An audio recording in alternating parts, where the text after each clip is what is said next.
Viewers, welcome to I dream and this is Aparna. ఈ గత వారం రోజులుగా మనం ట్రెండింగ్గా అవుతున్న సబ్జెక్ట్ ఏంటి అంటే చాలా డిస్టర్బింగ్గా ఉంది, చాలా వైలెంట్గా అనిపిస్తుంది. కానీ ప్రస్తుతానికి మనం అలాంటి సిచ్యువేషన్లోనే ఉన్నాం. సర్ప్రైజ్ అని చెప్పి కాబోయే భర్త గొంతు కోయటం, లేదంటే పెళ్ళైన నెల రోజులకే అతన్ని హతమార్చడానికి మొన్న రీసెంట్గా జరిగిన ఇన్సిడెంట్ కానివ్వండి, ఇవన్నీ చూస్తుంటే అసలు ఎప్పుడైనా సరే ఆడవాళ్ళు కిచెన్లో కత్తితో ఉల్లిపాయలు కోస్తూ ఏడ్చే దగ్గర నుండి ఇప్పుడు ప్రేమించిన మనిషిని లేదంటే పెళ్లి చేసుకోబోయే అతన్ని పక్కా ప్లాన్ చేసి గొంతులు కోయడం దాకా ఎందుకు వచ్చింది, అసలు అలా చేయటం వల్ల పడే శిక్షలు ఏంటి, ఇది లీగల్ టర్మ్స్లో మనకి ఎక్స్ప్లెయిన్ చేయడానికి మనతో పాటు ఉన్నారు ఉదయకాంత్ కాంపల్లి గారు. హీఈస్ అడ్వకేట్ ఇన్ హైకోర్ట్, అలాగే vice chairman of women and legal rights in RTI department TPCC. నమస్తే అండి. నమస్కారం. ఎలా ఉన్నారండి? ఐఎమ్ ఫైన్, బాగున్నాను, థ్యాంక్ యూ. సో ఉదయ్ గారు, మీరు కూడా చూస్తూనే ఉన్నారు, న్యూస్ చూసినా ఎక్కడ ఏ ఛానల్ పెట్టినా కూడా ఇదే వార్తలు వస్తున్నాయి. సో ఇదంతా చూసినప్పుడు ఒకప్పుడు ఆడవాళ్ళకి భద్రత లేదు అనే చోటు నుండి మనం ఆడవాళ్ళతో భద్రత లేదు అనే సిట్యువేషన్ ఇప్పుడు వస్తోందా? ఆడవాళ్ళకి భద్రత లేదు అన్న పరిస్థితిలో నుంచి ఆడవాళ్ళతో భద్రత లేదు అన్న పరిస్థితి ఏర్పడింది.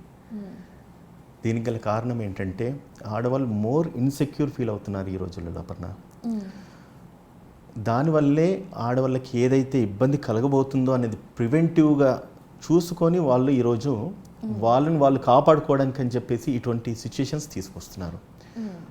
అయితే మీరు అడిగినట్లుగా ఇదివరకు ఏదైతే గత వారం క్రితం ఒక అటెంప్ట్ మర్డర్ జరిగింది. ఈ మధ్య కాలంలో జరిగిన ఒక ఇన్సిడెంట్ మనం చూస్తున్నాం రీసెంట్గా టీవీస్లో.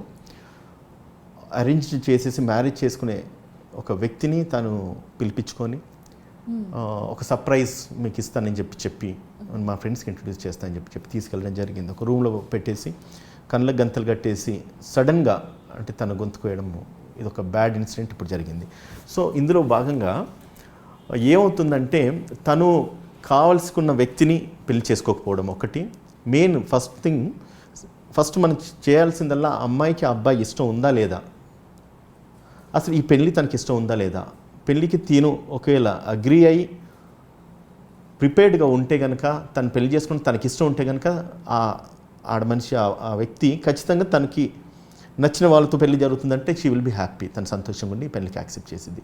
బట్ ఇక్కడ ఏమైందంటే పేరెంట్స్ ఫోర్స్ వల్ల, వాళ్ళ ప్రెషర్ వల్ల ఈ అమ్మాయి పెళ్ళికి ఒప్పుకోవడము, దాని తర్వాత ఏదో రకంగా ఈ పెళ్ళిని తప్పించుకోవాలి, ఈ పెళ్ళిలో నుంచి బయటపడాలి, తను చేసిన ప్రయత్నాలన్నీ కూడా విఫలం కావడము, తద్వారా ఈ యొక్క అంటే తను చేసుకోబోయే వ్యక్తిని హతమార్చి చేస్తేనన్నా కనీసం ఈ యొక్క బర్డన్ నుంచి, ఈ యొక్క హడిల్ నుంచి తను బయటపడుతుందన్న ఉద్దేశంతో తను తీసుకెళ్ళేసి అంటే కళ్ళకు బట్ట కట్టేసి గొంతు కోసిన తర్వాత ఇమీడియట్గా తాను కూడా భయాందోళనకు గురేసి వెంటనే అక్కడ కుప్పకూలిపోయి పడిపోవడము, అరవడము, దీనివల్ల చుట్టుపక్కల వాళ్ళు వచ్చి తనని ప్రొటెక్ట్ చేయడం జరిగింది. ఇది యాక్చువల్లీ జరిగిన ఇన్సిడెంట్. సో దీనికి చట్టపరంగా పోలీసు ఇన్వాల్వ్ అయినారు, కేసు రిజిస్టర్ చేసినారు, 307 బుక్ చేసేసి అమ్మాయిని అప్రెంట్ చేసినారు.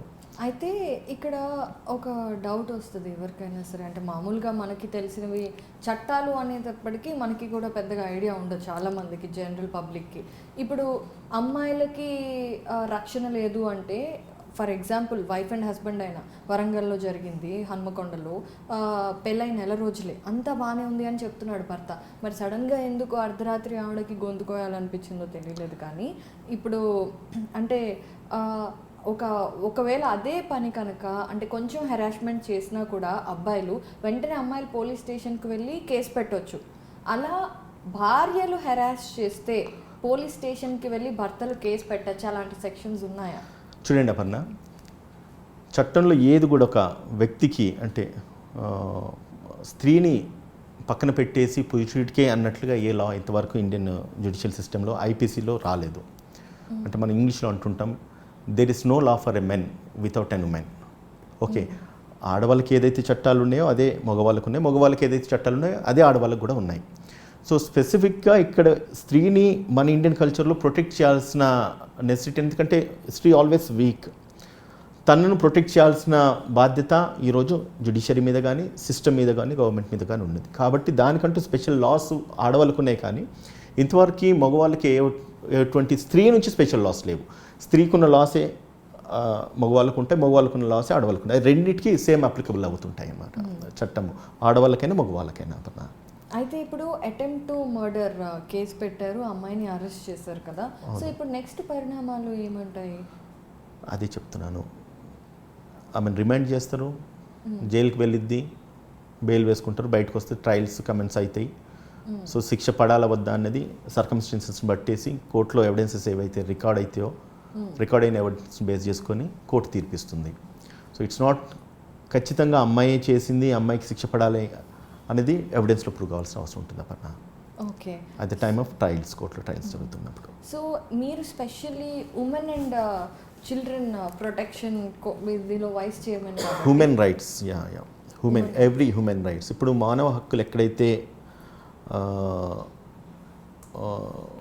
Like what you call like ఎక్కడైతే హ్యూమన్ రైట్స్ వయలేషన్ జరుగుతుందో, మానవ హక్కులకు ఎక్కడైతే వయలేషన్ జరుగుతుందో అటువంటి వయలేషన్స్ మీద మేము స్టేట్ తరఫు నుంచి, ఒక పొలిటికల్ పార్టీ తరఫు నుంచి వీఆర్ ఫైటింగ్ ఫర్ దట్. దాని గురించి మేము పోరాటం చేస్తున్నాము. మానవ హక్కులే కానీ లేకపోతే చట్టపరంగా ఎవరికైతే అన్యాయం జరుగుతుందో, న్యాయం అందని పరిస్థితులలో ఈరోజు ప్రభుత్వాలు, పోలీసు ఒకవేళ ఫంక్షనింగ్ ప్రాపర్గా లేనప్పుడు హ్యూమన్ రైట్స్కి ఎక్కడైతే వయలేషన్ జరుగుతుందో వాటి మీద కాంగ్రెస్ పార్టీ తరఫు నుంచి we're filing several cases and ఒక పోరాటం మేము చేస్తున్నాము.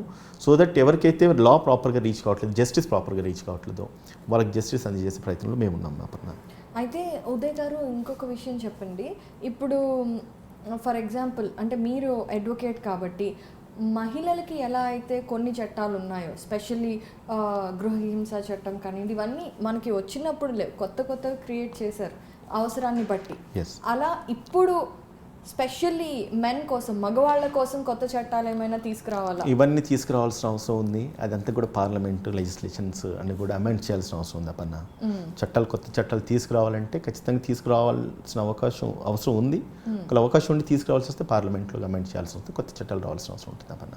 సో యాజ్ అ మ్యాన్ ఇవన్నీ చూసిన తర్వాత మీకేమనిపిస్తుంది? అంటే యాజ్ అన్ అడ్వకేట్ మీకు ఒక పర్సెప్షన్ ఉంటుంది, యాజ్ అ మ్యాన్ ఇప్పటి వరకు మేము మగాళ్ళం అని ఒక ఇది ధీమా ఖచ్చితంగా, అంటే అర్ధరాత్రి 12ంటికి ఆడపిల్ల తిరగలేదు కానీ అర్ధరాత్రి 12ంటికైనా 3ంటికైనా మగవాడు తిరగలడు అనే మామూలుగా ఉండే జనరిక్ థాట్లో ఇప్పుడు ఏంటి, ఎలా అనిపిస్తుంది? నో, ఒకప్పుడు ఉండింది అది. అర్ధరాత్రి పూట ఆడవాళ్ళు తిరిగితే దేశానికి స్వాతంత్రం వస్తుంది అనేసి మహాత్మా గాంధీ గారు అన్నారు. అయితే ఇప్పుడున్న పరిస్థితులలో మన చట్టాలు కూడా చాలా తీవ్రంగా ఉన్నాయి. సేమ్ టైం ఒకవేళ నేరం చేస్తే వాళ్ళని ఇమీడియట్గా, మగవాళ్ళు ఏం చేసినా కూడా ఇమీడియట్గా ట్రాక్ చేసి ట్రేస్ చేసి పట్టుకునే విధంగా ఈరోజు పోలీస్ సిస్టమ్ కూడా పనిచేస్తుంది. అండ్ అంతకు తోడు చట్టాలు కూడా అంత సీరియస్గా వాటిని పరిగణలోకి తీసుకొని పనిష్ చేస్తున్నారు. ఇదివరకు ఉండింది ఆడపిల్లలు మధ్యరాత్రులు తిరగొద్దని. బట్ నవ్ డేస్ ఇప్పుడు ఈ రోజుల్లో మనం చూస్తున్న చాలామంది బయటకు వస్తున్నారు, 12, 1 గంట 2 గంటల ప్రాంతంలో కూడా తిరుగుతూ ఉన్నారు. అంటే నేను అనేది ఏంటంటే అప్పుడంటే ఆడవాళ్ళకి భద్రత లేదు అన్నారు, ఇప్పుడు మగవాళ్ళకి భద్రత లేక 12ంటికి ముందే అటువంటి సిచ్యువేషన్స్ ఏం రాలేదు అప్పుడు. ఇప్పుడు 1-2 సందర్భాలు మనం చూస్తున్నాం. ఇప్పుడు ఈ ఇన్సిడెంట్ జరిగింది కాబట్టి మగవాళ్ళకి భద్రత లేదనుకోవడానికి లేదు. ఇంకోటి ఏంటంటే అక్కడ జరిగిన విషయం మీరు ఒకటి గమనించండి, ఆడవాళ్ళు always they are weak. You are not biased. నేను ఒక మగవాడిని బయాస్ అని నేను అనట్లేదు. ఆడవాళ్ళు వాళ్ళు వీక్ కాబట్టి వాళ్ళు ఏం చేసినారంటే, physically they are weak. You see one thing, always women is weaker than men in terms of physically, right? బలవంతంగా ఎక్కువ మటుకు మగవాళ్ళు ఉంటారు, ఆడవాళ్ళు కొంచెం ఉంటే ఎనర్జెటికల్గా కొంచెం వీక్, సెన్సిటివ్ ఉంటారు, వీక్ ఉంటారు. అయితే ఇక్కడ జరిగిన ఇన్సిడెంట్స్ కూడా మీరు 2 గుర్తు చేసుకోండి. అంటే జరిగిన వాటిని గురించి చెప్తున్నాను. ఒకటేంటంటే ఈ అమ్మాయి ఏమో కళ్ళకు గంతలు కట్టేంత వరకు కూడా తను చంపగలుగుతానన్న ధైర్యం రాలేదు. ఇంకొకటి తన ఇంటెన్షన్ ఒకటి చూడండి అపర్ణ, మర్డర్ అన్నది జరిగేటప్పుడు ఇంటెన్షన్, ప్రిపరేషన్, మోటివ్ అని కొన్ని ఉంటాయి చట్టంలో. తనకు ఆ ఉద్దేశం ఉండాలి. ప్రిపరేషన్ అంటే తనకి ఆ ఒక కార్యక్రమం అంటే మర్డర్ చేయడానికి కావాల్సిన ఎక్విప్మెంట్స్ అన్ని తీసుకోవాలి. మోటివ్ అంటే ఇంటెన్షన్, ప్రిపరేషన్, మోటివ్ కూడా ఉండాలి, మెన్సీరియా ఉండాలి. ఇవన్నీ కలిసి చేస్తేనే అది మర్డర్ వస్తుంది, అది అవుతుంది. ఈ అమ్మాయి ఏంటంటే just to avoid him to get married, తినని చంపేయాలి అనేసి తనకు ఒక ఆలోచన వచ్చింది. అంటే ఆ రేపు ప్రొవొకేషన్ ఆ టయానికి ఆమెకి ఈయన చంపేస్తే తప్ప ఈ యొక్క ఇబ్బందుల నుంచి తనకు విముక్తి రాదనేసి అనుకునింది. కానీ ఆ అబ్బాయికి ఈ అమ్మాయికి ఎటువంటి శత్రుత్వం లేదు ఇక్కడ. మీరు గమనించండి, ఈ అబ్బాయిని చంపేయాలే అని చంపేస్తే నాకేదో అయిపోతుందని కాదు, తన ఉన్న ఇబ్బందిలో నుంచి బయటికి పడాలంటే ఇదొక్కటే మార్గం అనేసి ఒక ప్రొవొకేషన్లో తను చేసింది. ఈ యొక్క కేసెస్లో తనకి శిక్ష పడుతుందా అనేది ఇప్పుడు మనకు రికార్డ్ అవుతుంది.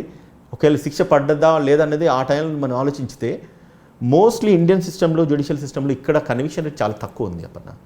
సో ఈ అమ్మాయి గొంతు కోసినప్పటికీ తన ఇంటెన్షన్ మర్డర్ చేయాలనేది కాకపోవచ్చు. తన సిచ్యువేషన్, పరిస్థితులు ఆ రకంగా ఆ అమ్మాయిని ఆ స్థాయికి తీసుకువెళ్ళినాయి. అంటే ఇది కూడా డిఫెన్స్ టెక్నిక్ కిందకే, డిఫెన్స్ కింద ఖచ్చితంగా వాళ్ళు డిఫెన్స్ లాయర్ తీసుకుంటారు. తన ఇంటెన్షన్ అది కాదు. ఫస్ట్ ఆఫ్ ఆల్ ఆ ఎవిడెన్స్ ప్రూవ్ కావాలి.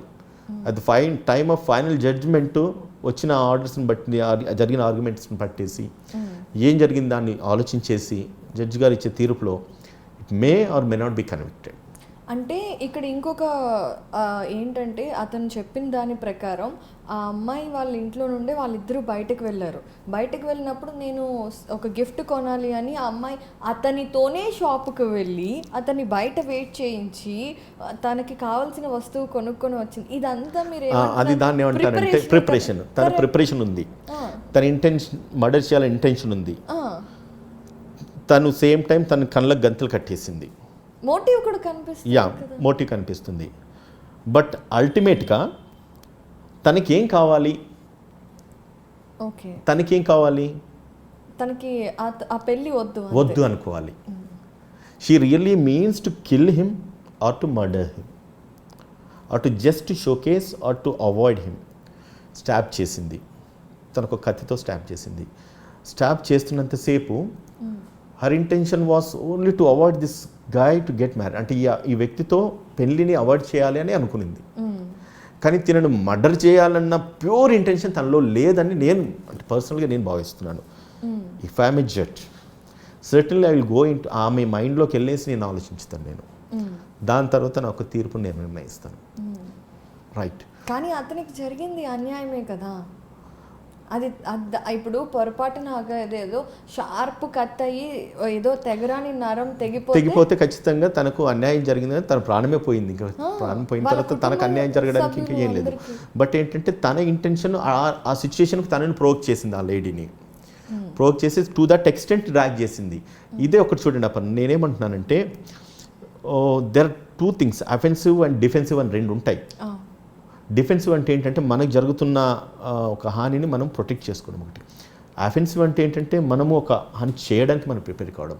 ఇక్కడ తినే intention to defend her self to get in to the life of that person అంటే తన జీవితంలోకి వెళ్ళడము. ఎవరైతే ఏ వ్యక్తి అయితే తనకు జీవితకాలం ఒక జీవిత భాగస్వామ్యంగా తను ఊహించుకోలేకపోయింది.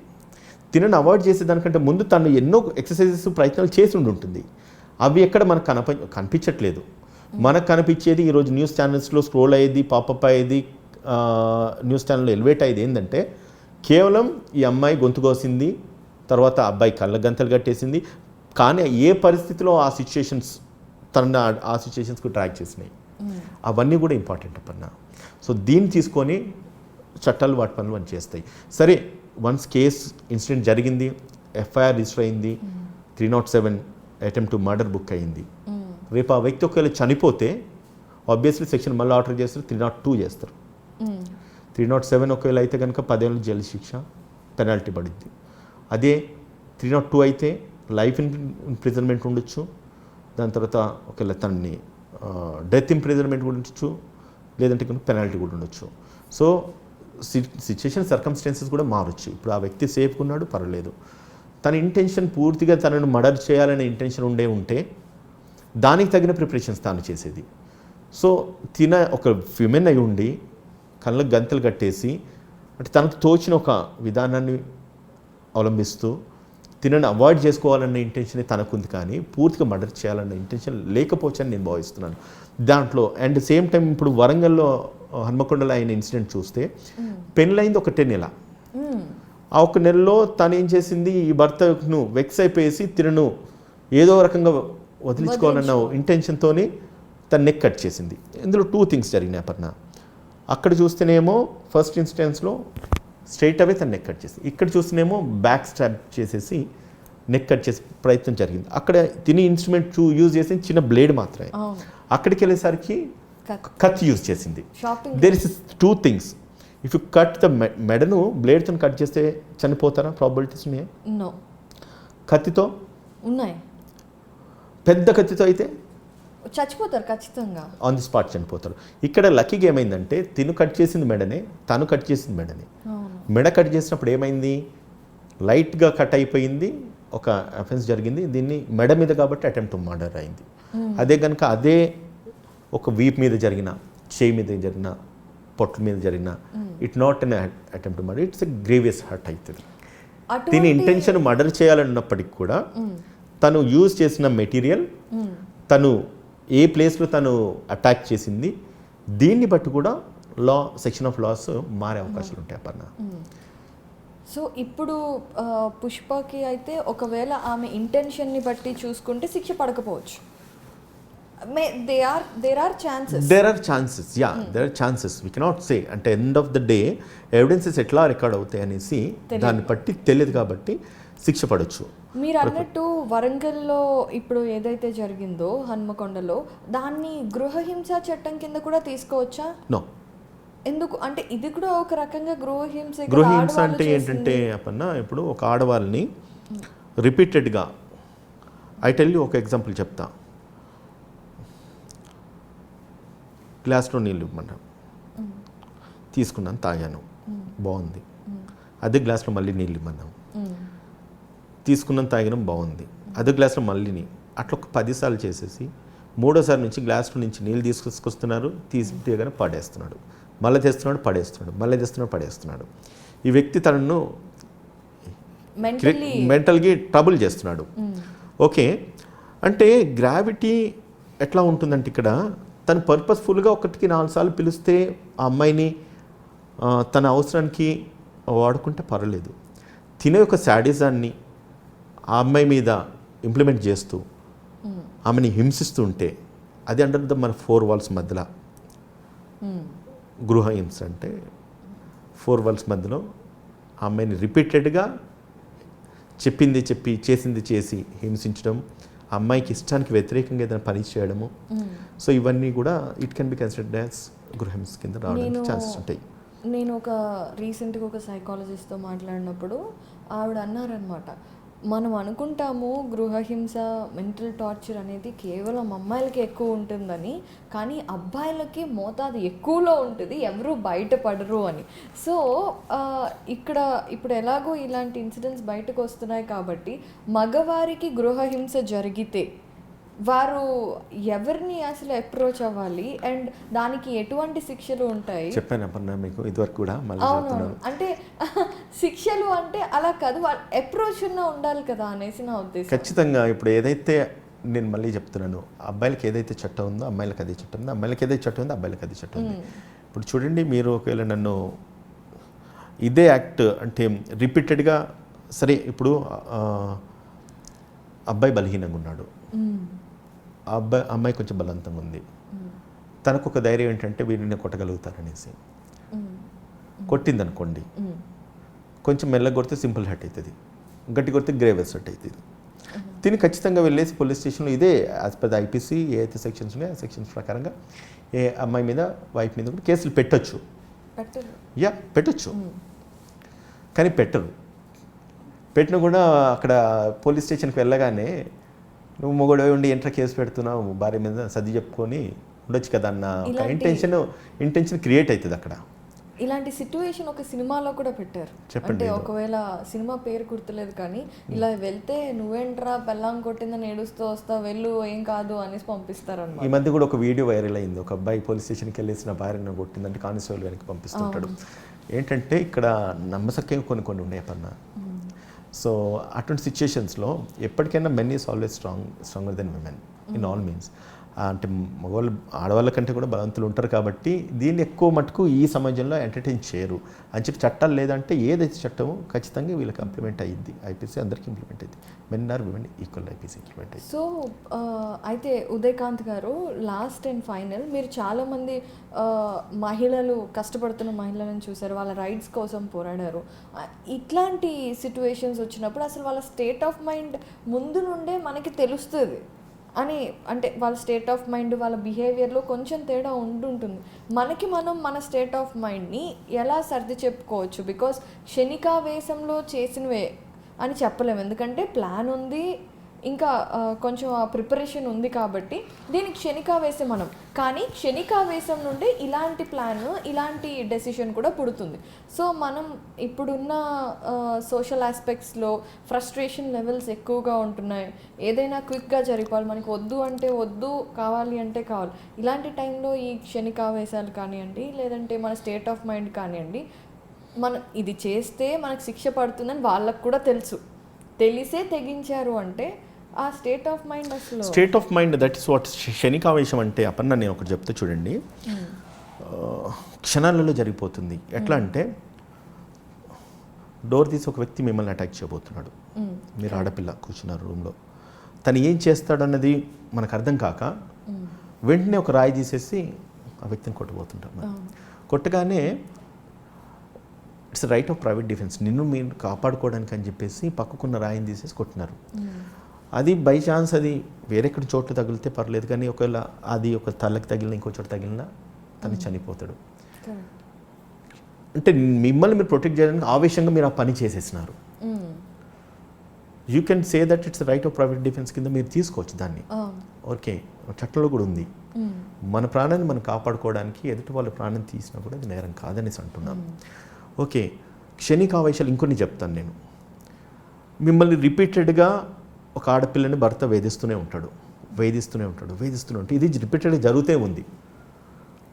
సో ఉండి ఏదో ఒక స్టేజ్లో అది అవుట్ బస్ట్ అయింది. ఒక నెలకో, 2 నెలలకు, 3 నెలలకు, 4 నెలలకు, 5 నెలలకు, 6 నెలలకు అవుట్ బస్ట్ వేసి ఇంకా డెసిషన్ తీసుకొని ఇంకెట్లయినా వీడిని చంపేసేయాలి, వీడిని చంపితే తప్ప నాకు విముక్తి ఉండదు. హన్మకొండలో అయ్యా అది ఒక నెలే. సో అది క్షణికావేశం అంటే అది క్షణికావేశము ఆ టయానికి కాదు, ఎప్పటి నుంచో పుడుతున్న తన ఇబ్బంది, ఫ్రస్ట్రేషన్, తన ఇబ్బంది సఫికేట్ అవుతూ తను ఈ వ్యక్తి నుంచి నేను విముక్తి పొందాలి అని ఇంటెన్షన్తో కూడా ఆమె చేసి ఉంటుంది. అంటే ఇట్స్ నాట్ లైక్ ఎవ్రీవేర్. ఇప్పుడు నేరం జరిగింది, కొట్టాడు, చంపాడు అన్నంత మాత్రాన అది ఖచ్చితంగా అది ఇంటెన్షన్ మర్డర్ చేయాలని కాదు. ఈమె ఏదైతే ట్రోమా గురైందో ఈ ట్రోమా నుంచి నేను విముక్తి పొందాలి, నేను బయటికి రావాలి అనుకున్నప్పుడు తనకు కనిపించిన సోర్స్ ఒకటి ఏంటంటే వీడిని ఇక్కడ నుంచి ఎలిమినేట్ చేసేసేయాలి, తీసేసేయాలి, నా జీవితంలో వీడు ఉండొద్దు అంటే వీడిని చంపేసేయాలి, వీడిని కొట్టాలన్న ఉద్దేశంతో ఏదో చేసిద్ది. అది క్షణికావేశం అవుతుంది.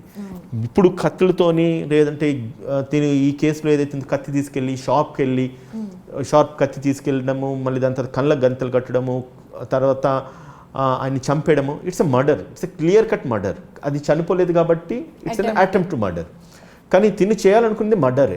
కానీ ఎందుకు చేయాల్సి వచ్చింది, ఏ సిచ్యువేషన్స్, ఏ పరిస్థితులు తన ఆ సిచ్యువేషన్ డ్రాగ్ చేసింది, తన ఫ్యామిలీ ప్రెషర్ ఎంత ఉంది, తిను పర్సనల్గా ఎంత ప్రెషర్ ఫీల్ అయ్యింది, ఈ వ్యక్తిని పెళ్లి చేసుకోవాలన్న ప్రెషర్ ఫ్యామిలీ నుంచి వచ్చి ఉంటుంది ఈ అమ్మాయికి.